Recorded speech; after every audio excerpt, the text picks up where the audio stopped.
em nome de Jesus. Amém. Bom dia! Feliz Dia das Mães! Que Deus abençoe a todas as mães presentes, assim como as mães de cada um de nós. Afinal de contas, ninguém nasceu do ovo aqui, né? Todos nós tivemos uma mãe, graças a Deus. Que seja um dia, meu irmão, minha irmã, oportuno para você viver bons momentos junto com a sua família. Mas, se você já não tem mais a sua mamãe com você, ou você, minha irmã, que é uma mãe e perdeu seu filho, sua filha, esse não precisa ser um dia de dor. Que você tenha a oportunidade de, enquanto família da fé, desfrutar desse mesmo amor, um amor eterno, infinito, desse mesmo carinho que nos toca através dos braços e abraços da família da fé, dos nossos irmãos e irmãs que também amam você com o mesmo amor que vem do alto. Que Deus preencha o seu coração com todo o consolo necessário, enchendo você, minha irmã, de alegria do céu. Vamos então à mensagem. Deus é fantástico. E se você parar para observar, desde os primeiros dias que um bebê nasce, a gente vê um monte de coisa fantástica acontecendo na vida desse bebê. E depois de poucos dias ali de adaptação do bebê vivendo nos braços dos seus pais, é possível observar como esse bebezinho consegue identificar quem são seus pais. Sabe aquela coisa do bebê que está chorando, irritado, aí um dos pais chega falando, calma, calma. O bebê não faz a menor ideia do que é calma, mas aquela voz ele conhece. E ele começa a se acalmar ao ouvir aquela voz. Sabe aquela situação, quando o bebê passa no colo de um e não para de chorar, passa no colo de outro e não para de chorar, aí um dos pais pega e põe no colo e ele reconhece aquele cheiro. E o sorriso inesperado se abre no rosto do bebê. Nas redes sociais, chovem vídeos de crianças que estão desesperados numa apresentação da escola lá na frente, olhando, até que de repente encontra o olhar dos pais e é nítida a alegria de cada uma dessas crianças. No meio daquela multidão, ele sabe quem é o pai e quem é a mãe dele. Desde muito cedo, meus irmãos, nós fomos habilitados por Deus a tal identificação. É algo que a gente considera até natural. Filhos que, mesmo em suas limitações, percebem, reconhecem quem são seus pais. E salvo, claro, em casos especiais, muito cedo, logo no início da vida, ainda sem saber ler, ainda sem saber escrever, já sabemos identificar nossos pais, independente de quantos adultos tem ali naquele bolo. E verdade seja dita, quanto mais bonita, quanto mais cheirosa, quanto mais amorosa, quanto mais habilidosa for a sua mãe, mais fácil fica identificá-la no meio de várias outras mães. Além disso, o vínculo estabelecido entre mãe e filho, quando devidamente fortalecido ao longo do processo da vida, potencializa ainda mais a identificação. Você quer ver? Filhos de mães que cozinham muito bem. Vai dizer que você não está se aproximando, sente o cheiro e fala, minha mãe que fez a comida hoje. Você aprendeu o talento da sua mãe, você reconhece o talento da sua mãe. Mas, verdade também seja dita, nem sempre isso acontece. Ora, por qualquer deficiência da mãe, que não é bonita, coitada, não é cheirosa, não sabe fazer boa comida, não tem muitos talentos, então ela não se diferencia dessa forma. Ora, por deficiência do filho, que não importa o quão bem a mãe seja capaz de fazer, o filho não aprende a dar valor. E mesmo nesses casos, a gente ainda consegue olhar para essa família com dificuldade e ajudá-la a desenvolver alguma relação ali. Aprender com a interação entre essa mãe e esse filho. Mas o esforço necessário quando a gente está numa situação dessas é muito maior, demanda muito mais tempo, muito mais investimento, muito mais dedicação. E conforme a gente vai crescendo, essa identificação passa por diversas mudanças. Estou olhando aqui, eu acho que a gente está só de adolescente para cima, né? Então, mesmo na adolescência, eu sei que você já sabe como mudou a sua relação com seus pais. Momentos que nós amamos nossos pais mais do que tudo que existe. E aí o pai diz que é verdade, que o melhor time do mundo é o Botafogo. Meu pai me falou isso um dia, coitado. Só Jesus. O Jackson acreditou no meu pai, coitado.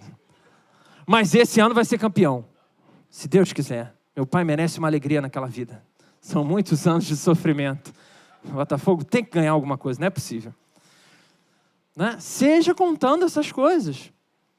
Seja quando você começa a descobrir que o que seu pai fala pode não ser exatamente a verdade. E aí, com a dificuldade que a gente tem ao longo do crescimento, a gente fica realmente sem saber para que lado considerar cada coisa. Mas também temos aqueles momentos em que nós conseguimos odiar os nossos pais com um poder que, se a gente tivesse uma bomba atômica, jogava na cabeça do pai e da mãe. Quer ver? Posso dormir na casa de fulano. Todo mundo vai. Qual é a resposta? Parece que está no DNA, cara. Você não é todo mundo. Fazendo brotar lá do íntimo, lá do interior do coração do jovem Filipinho, do jovem você, meu irmão, minha irmã, aquela frase que fere qualquer pai, qualquer mãe, qualquer idioma. Você é a pior mãe do mundo. Dói, né? Você sabe que você não é pior. Você conhece pelo menos meia dúzia, muito pior que você. Mas ainda assim, dói ouvir isso. E dependendo de como foi construída e desenvolvida essa relação entre essa mãe e esse filho, essa mãe e essa filha, podemos até mesmo romper o vínculo, como se fosse possível dizer: você não é mais meu sangue, você não é mais minha família, não quero mais saber de você, tentando sustentar isso até o resto da vida.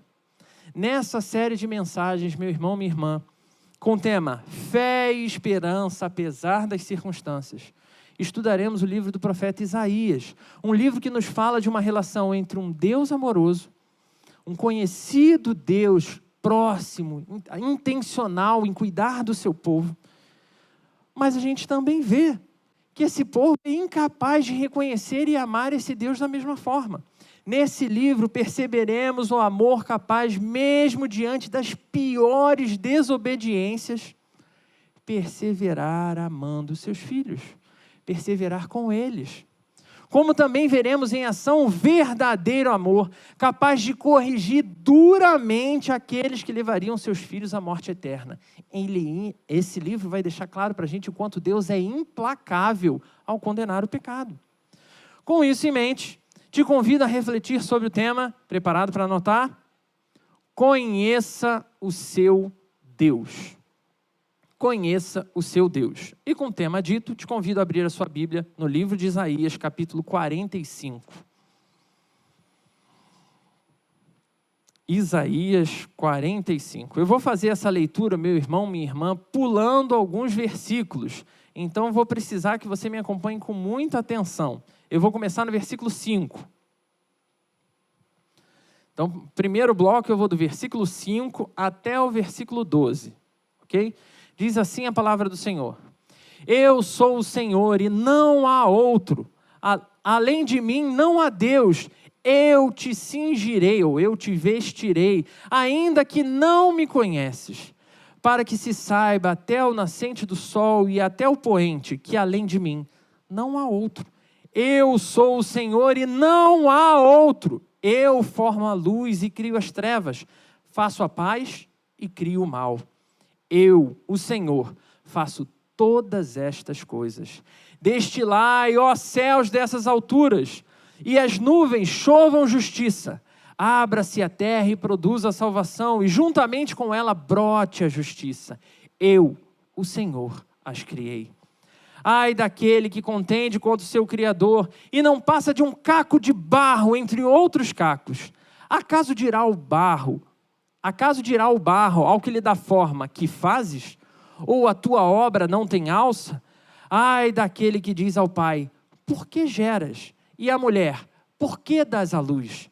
Assim diz o Senhor, o Santo de Israel, aquele que o formou: quereis acaso saber as coisas futuras? Quereis dar ordem acerca dos meus filhos e acerca das obras das minhas mãos? Eu fiz a terra e criei nela o homem. As minhas mãos estenderam os céus, e a todos os seus exércitos dei as minhas ordens. Te convido a pular agora para o versículo 15. Verdadeiramente, tu és Deus misterioso, ó Deus de Israel, ó Salvador. Envergonhar-se-ão e serão confundidos todos eles. Cairão a uma, em ignomínia os que fabricam ídolos, em confusão os que fabricam ídolos. Israel, porém, será salvo pelo Senhor com salvação eterna. Não sereis envergonhados, nem confundidos em toda a eternidade. Porque assim diz o Senhor, que criou os céus, o Deus que formou a terra, que a fez e a estabeleceu, que não a criou para ser um caos, mas para ser habitada. Eu sou o Senhor e não há outro. Não falei em segredo, nem em lugar algum de trevas da terra. Não disse à descendência de Jacó, buscai-me em vão. Eu, o Senhor, falo a verdade e proclamo o que é direito. Congregai-vos e vinde, chegai-vos todos juntos, vós que escapastes das nações. Nada sabem os que carregam o lenho das suas imagens de escultura e fazem súplica a um Deus que não pode salvar. Declarai e apresentai as vossas razões, que tomem conselhos uns com os outros. Quem fez ouvir isso desde a antiguidade? Quem desde aquele tempo anunciou? Porventura, não o fiz eu, o Senhor? Pois não há outro Deus, senão eu, Deus justo e salvador. Não há além de mim. Olhai para mim e sede salvos, vós, todos os limites da terra, porque eu sou Deus e não há outro. Somente até aqui. Estamos diante de um texto que evidencia, e você deve ter percebido a quantidade de vezes que Deus fala quem Ele é. Eu sou o Deus de Israel, eu sou o único Deus, eu sou o Deus de toda a terra, não há outro além de mim. Um Deus muito poderoso e extremamente zeloso, mas o Deus de um povo que parece não só se esquecer do seu Deus, como facilmente, no melhor exemplo dos povos ao redor de Israel, se contaminava com todo tipo de perversão, com todo tipo de idolatria. Esse povo desse Deus aqui, sinceramente, se fosse filho do meu pai, tinha tomado umas boas chineladas. Como criança bem alimentada, sabe? Você já deve ter conhecido alguma história, nem que seja distante, aquela criança bem alimentada, bem cuidada, vacinada, instruída no que é certo, que sai de casa e quando você olha pela janela, o infeliz está lá comendo unha, comendo areia. E você ensinou que aquilo não era para ser feito daquela forma. Ou ainda algumas crianças que comem outras coisas muito piores nessa fase aí e que tem que ficar de olho. Ou mesmo com crianças que por birra preferem outros pais que eles nem sequer conhecem, porque eles consideram que os seus pais são ruins demais. Então, o primeiro trecho que nós lemos aqui, do versículo 5 até o versículo 12, vemos abertamente Deus se apresentando de novo para o seu povo. Nesses versículos, ele apresenta quem ele é e tudo quanto ele fez, faz e segue sendo capaz de fazer na vida do seu povo, na vida dos seus filhos. Mesmo Ciro, o grande rei do império daquele período, o rei escolhido de Deus para reinar naquele momento histórico, só reinaria por ação e vontade desse poderoso Deus, mesmo sendo um rei pagão. Todos precisavam saber, versículo 5, eu sou o Senhor e não há outro. Além de mim, não há Deus. Nos versículos 5 ao versículo 8, vemos Deus descrevendo detalhadamente coisas extraordinárias que ele fez para mostrar quem pode fazer isso aqui. Quem que você conhece que é capaz de fazer essas coisas? Como ele conduz as coisas extraordinárias no cosmos, no universo, com o seu poder. Esse é o Deus que diz ao profeta que se comunica com o seu povo. Então ele está dizendo, na verdade, nas palavras de hoje de Felipe Tavares, ele está olhando para o povo e dizendo, fica ligado, meu irmão, tu sabe quem sou eu? Fica atento, tem coisa para você aqui. E aqui, eu finalmente entendi onde meus pais aprenderam um discurso que eu jurava que não existia na Bíblia. Está vendo? Vivendo e aprendendo. 36 anos de crente e fui surpreendido aqui com mais um aprendizado. Glória a Deus por isso. E é mais ou menos assim, é uma pergunta típica que não só os meus pais, mas todos os pais gostam de repetir. Ele pega e diz assim: eu sou o seu pai. Você está querendo me ensinar o que eu tenho que fazer com você? Você está querendo me ensinar como que eu vou ser pai? Os versículos 9 ao 11 deixam claro esse mesmo apego, esse mesmo amor, esse mesmo cuidado que eu recebi do meu pai, dizendo essas coisas para mim, de Deus com o seu povo, mostrando que ele está dizendo: eu sei o que eu estou fazendo, não importa que você não está gostando, eu continuo no controle de todas as coisas, eu faço isso porque eu estou cuidando de você, eu sei o que é melhor para você. Porque não só ele assume para si a autoridade e propriedade daquele povo, como ele impede qualquer outro de se meter na condução do seu povo. Sim, Deus é extremamente zeloso com os seus. Tipo quando a gente sabe que fez algo errado, e aí do nada você está lá, você vai ser massacrado por alguém, pelo vizinho, por alguma coisa, e aí do nada surge o seu pai e a sua mãe e entra na sua frente e fala: vai embora, não sei o quê, deixa meu filho, não sei o quê e tal, sabe aquele livramento assim? E aí você levanta suas mãos para o céu, como um bom servo, como uma boa serva, e fala: glória a Deus, apareceu meu pai, glória a Deus, apareceu minha mãe, estou salvo. E aí depois que some aquele perigo, aquele que te salvou vira para você, e pelo olhar, você sabe que você estava errado. E o que vem dali? Depois de espantar o perigo, tomamos pelo menos aquela boa bronca, porque a gente sabe que tinha algo que a gente fez e não devia. É isso que a gente está vendo Deus fazer aqui com o seu povo, mostrando quem Ele é, aonde estão os erros desse povo e por que esse povo precisa, sim, ser transformado. Um compromisso assumido por Deus com um povo que Ele decidiu amar. Não importa se esse povo queria ser povo de Deus ou não. Deus resolveu amar. Como uma mãe que tem um filho, e quantas vezes na perversidade do nosso coração de filho, a gente não olha para os pais e diz: eu não pedi para nascer? É disso que o texto está mostrando. Não um compromisso de um pai por um pouco de tempo. Vou cuidar de você até 18 anos, e 18 anos, para fora de casa. Não um compromisso baseado nos méritos do filho. Se você tiver nota boa, eu te dou comida. Se você não tiver nota boa, vai passar fome até a próxima prova. Um compromisso de amor que vem na direção do seu povo, apesar dos erros do povo, apesar das contínuas escolhas ruins que esse povo continuava fazendo.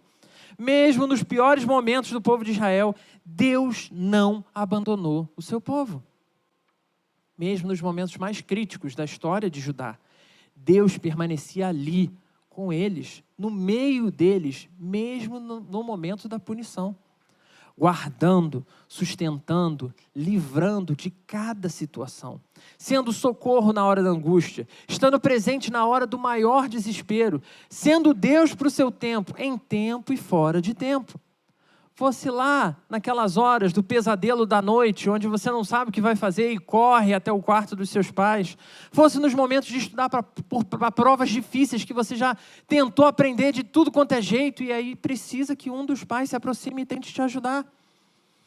Fosse nas noites mal dormidas, nas benditas viroses que vêm ciclicamente de 6 em 6 meses para arrasar o sono dos pais. Fosse nos momentos mais duros de luta, de luto, de perda de pessoas amadas e queridas por aquela família. Deus estava lá para o seu povo o tempo todo. Tão certo como está conosco em cada situação da nossa vida, das melhores às piores. Ele sabe o que Ele está fazendo, mesmo quando o remédio é ruim demais para engolir. Ele sabe o quanto a gente precisa do remédio naquela hora para poder resolver o problema. Ele sabe o que está fazendo. Mesmo quando desafiamos em nossa rebeldia e petulância, Ele continua ali, inflexível na nossa frente. Você vai tomar o remédio, conduzido plenamente todas as coisas do melhor jeito para nós. Pode sim não ser o melhor jeito para nós enquanto filhos, mas sem dúvida nenhuma, é o melhor jeito para nós. Quantas vezes, meu irmão, minha irmã, eu já me peguei indagando Deus diversos porquês. Diversos porquês. E quando eu falo isso aqui, de vez em quando meu coração lembra, né, o quão pecador eu sou, e a gente adora puxar lista, né, com Deus. E aí a gente vai fazendo aquela listinha com Deus. Deus, eu fiz isso, eu fiz aquilo outro, e você ainda deixa isso acontecer comigo? Por quê, Deus? Por quê? E a resposta está bem aqui, diante dos nossos olhos, nesse texto, irmãos. Versículo 9 ao 11. Acompanha mais uma vez a leitura comigo. Ai daquele que contende contra o seu Criador, e não passa de um caco de barro entre outros cacos. Acaso dirá o barro ao que lhe dá forma, que fazes, a tua obra não tem alça? Ai daquele que diz ao pai, por que geras? E à mulher, por que dás à luz? Assim diz o Senhor, o Santo de Israel, aquele que o formou, aquele que formou você, meu irmão, minha irmã. Quereis acaso saber as coisas futuras? Quereis dar ordem acerca dos meus filhos e acerca das obras das minhas mãos? Como caco de barro, vivendo no meio de outro caco. Como eu tenho a coragem de questionar ou afrontar o grande e poderoso olheiro, Criador de todas as coisas. Mas essa afronta, que é tão comum de acontecer na adolescência, nada mais é do que um sinal da pior rebeldia que está por ser revelada. A verdadeira rebeldia do nosso coração. Pois toda rebeldia é fruto de idolatria. Seja um filho que desobedece ao pai, seja uma filha que é capaz de matar a própria mãe, reconhecendo tudo que a mãe fez de bom, mas porque a mãe não quer deixar ela namorar alguém e ela é capaz de matar sim. Toda rebeldia é fruto de idolatria.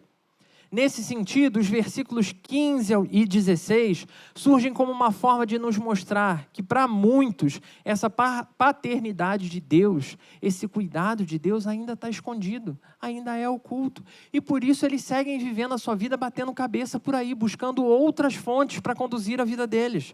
Reféns das suas próprias idolatrias, criando diversos deuses para si próprios.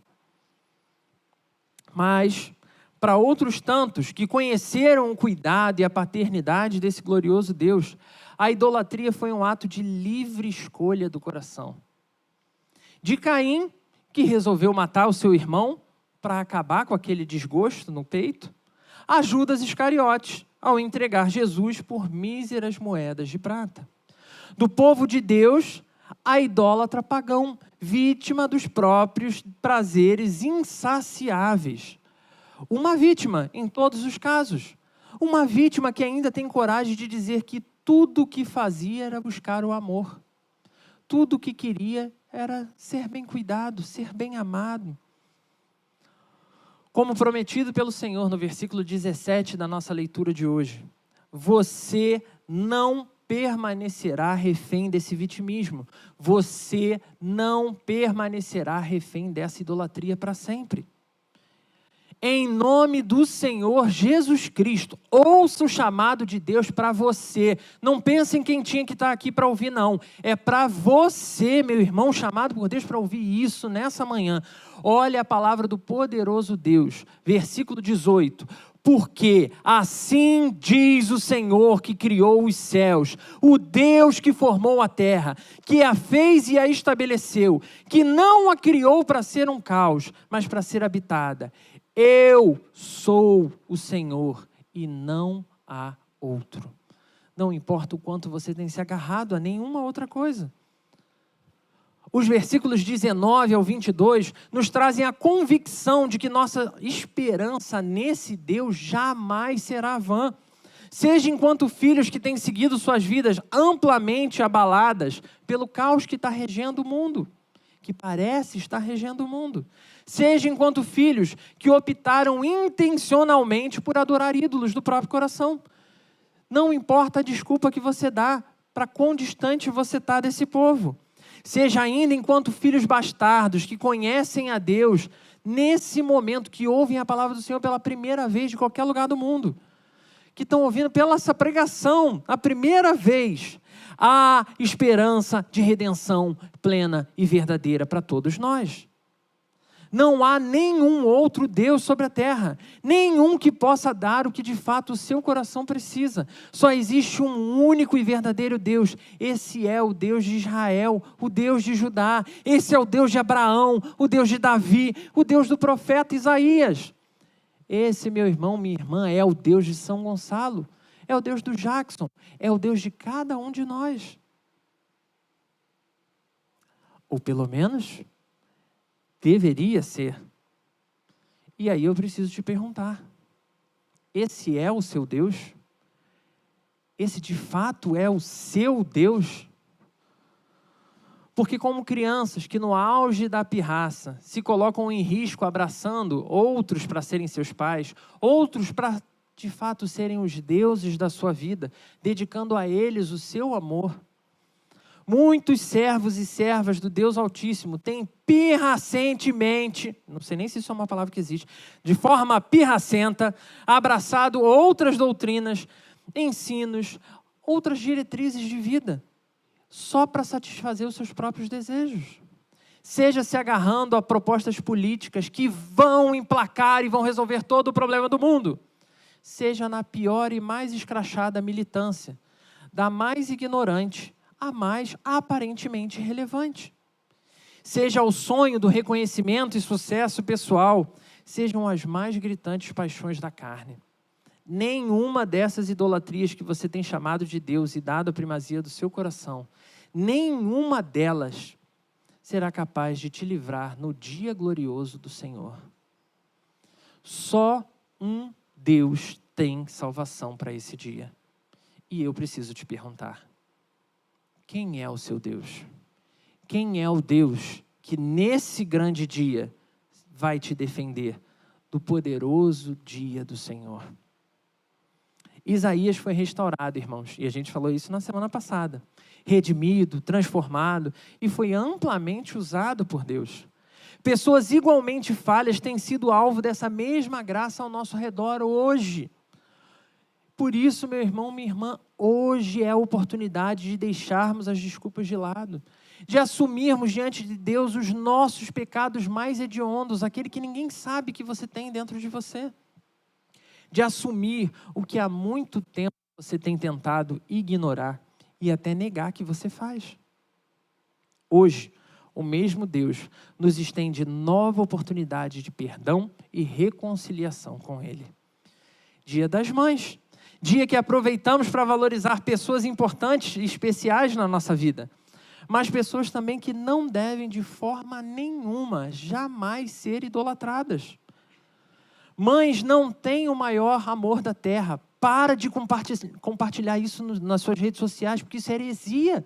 Elas não têm o maior amor da terra.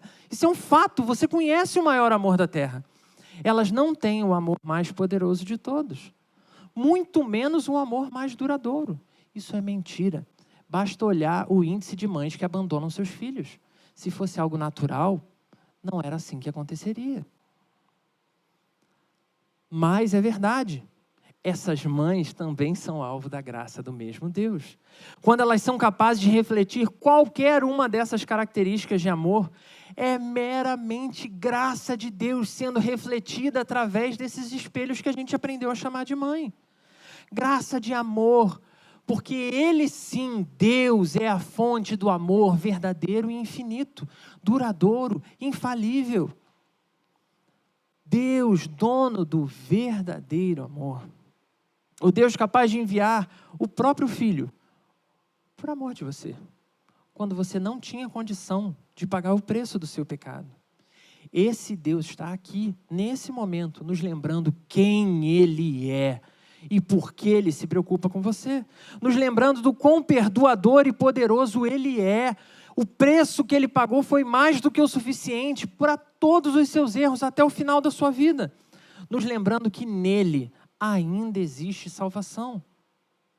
Porque todos os filhos, assim como aqueles que não são filhos, todo o povo de Deus, assim como aqueles que ainda não são povo de Deus, todos, no grande e glorioso dia de Jesus Cristo, absolutamente todos reconheceremos a majestade, a honra e o poder desse Deus. Mas chegará a hora que para muitos desses que não reconheceram o seu Senhor, que não deram devido valor para o que Deus estava fazendo por eles, vai ser tarde demais. É o que a gente vê aqui quando a gente chega no versículo 23. O versículo 23 é o marco da realidade do dia final. Nesse dia, não importa que você vai reconhecer, porque seremos todos obrigados a dobrar os nossos joelhos e reconhecer quem Jesus Cristo é. Reconhecer quem é o único e verdadeiro Deus sobre toda a criação.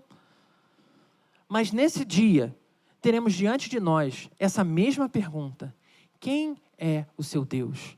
E é o seu Deus que vai se colocar entre você e a ira eterna do verdadeiro Deus. O seu Deus tem força para aguentar? Esse texto, lido aqui no versículo 23, ele é tão poderoso e tão importante, que Paulo, lá no Novo Testamento, vai repetir esse texto quando ele escreve a carta aos Romanos. Carta que a gente considera a grande carta doutrinária de Paulo, né? Carta de Paulo aos Romanos, capítulo 14, versículo 11, diz exatamente o que está aqui no versículo 23, só que com as palavras de Paulo, dizendo assim: porque está escrito, por mim mesmo jurei, diz o Senhor, diante de mim todo joelho se dobrará e toda língua confessará que eu sou Deus. Meu irmão, minha irmã, de verdade, não importa o quão longe, o quão perdido você possa acreditar que você está. Quanto você tem validado as atrocidades que você fez pela sua vida. Nenhum lugar é longe demais para ser alcançado pelo poderoso Deus único e verdadeiro. Hoje, esse Deus te convida pessoalmente a celebrar, além do Dia das Mães, o primeiro dia dessa renovação da aliança com Ele. Uma aliança eterna que Ele não rompeu nem por um segundo, mas que Ele te chama a restaurar a sua parte nessa união. Dia de perdão, dia de graça, dia de salvação, dia em que as suas idolatrias mais uma vez serão destronadas da sua vida, cairão por terra e novamente a sua vida será rendida ao Senhor por completo. Dia em que você retoma o canto que perpetuará em seu coração até o dia final. Só existe um Deus único e verdadeiro. A esse Deus seja a honra, a glória, o louvor, o domínio pelos séculos dos séculos. Há esperança, meu irmão, minha irmã, para péssimas mães. Mães que abandonam, mães que matam, mães que oprimem, mães que fazem todo tipo de atrocidade.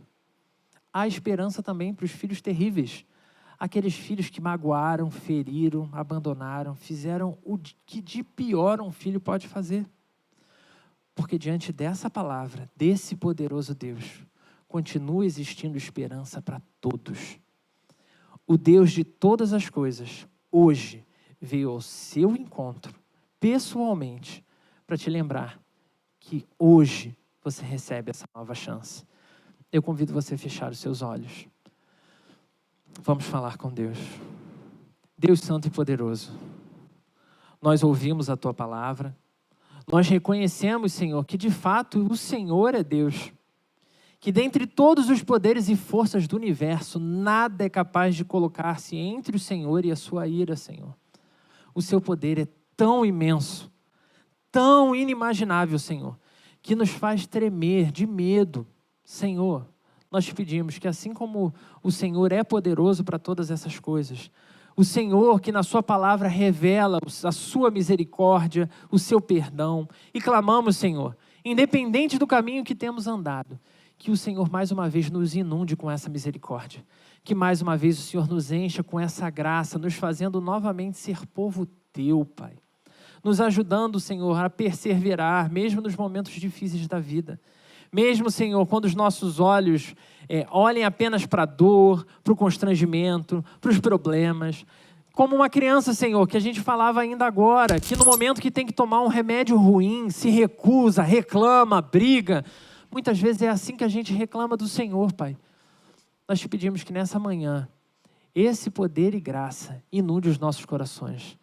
Nos faça, Senhor, sentir o teu abraço uma vez mais. Nos faça, Senhor, descobrir que o verdadeiro amor continua estendido sobre nós. Ajuda-nos, Senhor, a ter no Senhor a nossa fé renovada. Ajuda-nos, Senhor, a ter no Senhor a nossa esperança restaurada. Ajuda-nos, Senhor, a confiar que, independente de qualquer coisa, o Senhor continua no controle de todas as coisas. Então te pedimos, Senhor, perdoa os caminhos por onde temos andado. Perdoa, Senhor, a rebeldia do nosso coração. Perdoa, Senhor, a nossa contínua idolatria. E ajuda-nos a viver uma nova vida contigo. De novo e de novo. Ansiosos, aguardando, Pai, pela plenitude do dia final. Dia em que cremos que o Senhor nos defenderá. Deus, não nos permita sair desse lugar, nessa manhã, com a certeza de quem é o nosso Deus. Assim, Senhor, nós oramos em nome de Jesus. Amém.